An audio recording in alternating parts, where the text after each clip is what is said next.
Assalamualaikum warahmatullahi wabarakatuh. Di pertemuan kedua ini kita akan membahas tentang unsur-unsur tata letak. Mengenal unsur-unsur tata letak sangat penting karena sangat menentukan dalam membuat karya desain grafis, di mana pesan yang akan disampaikan harus dapat merancang desain yang menarik sesuai dengan kebutuhan masing-masing unsur yang disajikan sehingga dapat sesuai proporsi yang tepat. Akhirnya pesan dapat diterima dengan efektif dan efisien. 1. Dasar tata letak. Sebuah karya desain merupakan susunan dari unsur-unsur desain yang terdiri dari bagian-bagian terpisah. Selanjutnya ditata dan diletakkan pada suatu ruang untuk menjadi kesatuan yang memiliki makna, sehingga bisa disebut sebagai unsur-unsur tata letak. Unsur-unsur tersebut saling melengkapi dan saling berhubungan satu sama lain.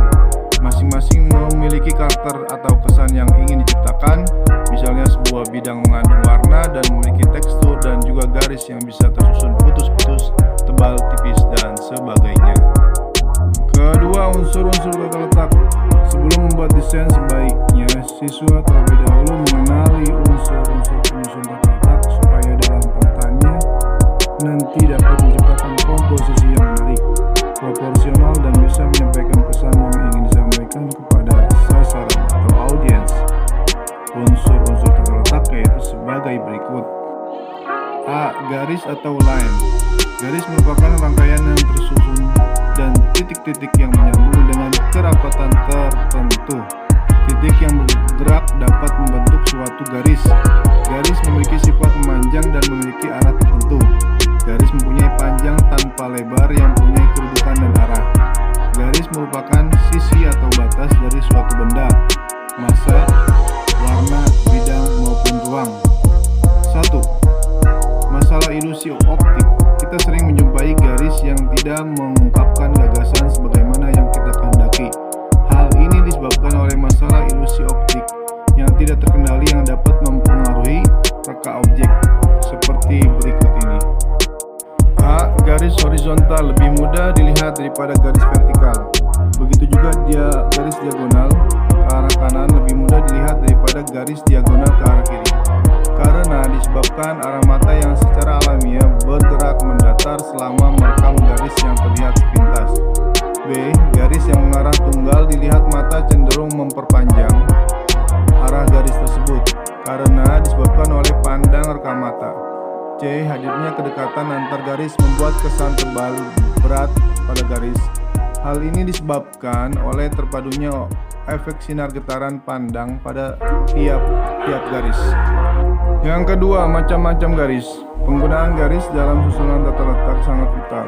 Penggunaan garis sering dipakai pada awal proses pembentukan suatu karya desain, yaitu sketsa, sehingga pengolahan garis yang maksimal juga dapat menciptakan dan mendukung nilai artistik dalam menyusun tata letak. Garis dibagi menjadi 4. 1. Garis alamiah. 2. Garis buatan. 3. Garis linier atau garis nyata. 4. Garis semu. 1. Garis alamiah yaitu garis cakrawala alam yang dapat dilihat sebagai batas antara permukaan laut dan langit. 2. Garis buatan. Garis buatan terdiri dari beberapa garis sebagai berikut. 1. Garis yang sengaja dibuat, contohnya garis hitam pada gambar ilustrasi untuk menciptakan bentuk dan figur. 2. Garis yang tidak sengaja dibuat, timbul karena tercipta dan 2 bidang dengan warna yang berbeda. 3. Garis linier atau garis nyata. Garis yang dihasilkan melalui goresan tangan manusia bisa berwujud tapi tidak terbentuk. Contoh gambar di atas adalah gambar garis geometrik. Garis geometrik yaitu garis yang dibuat oleh goresan tangan manusia dengan menggunakan alat bantu seperti penggaris, jangka, atau sejenisnya yang menggambarkan sifat tepat, jelas, dan pasti. Contoh gambar ini adalah gambar garis kaligrafis. Garis kaligrafis yaitu garis yang dibuat goresan tangan manusia tanpa menggunakan alat bantu yang sifatnya spontan, bebas, berkombinasi, dan berkarakter mandiri. Seperti halnya kita membuat sebuah kaligrafi. Yang keempat, garis semu. Garis semu yang timbul dari kesan yang kita tangkap. Garis yang secara nyata sebenarnya dilihat tidak ada, namun kehadirannya atau keadaannya bisa dirasakan dengan perasaan hati. Dibagi menjadi 2 garis semu. Pertama, garis struktural. Yang kedua, garis pengikat.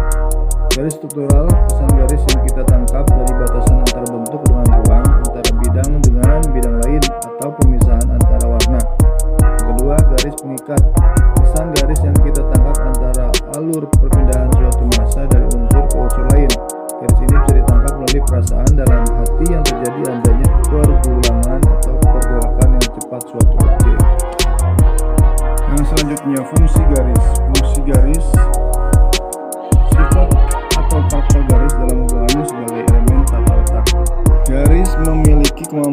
membangkitkan suasana atau menciptakan satu kesan tertentu.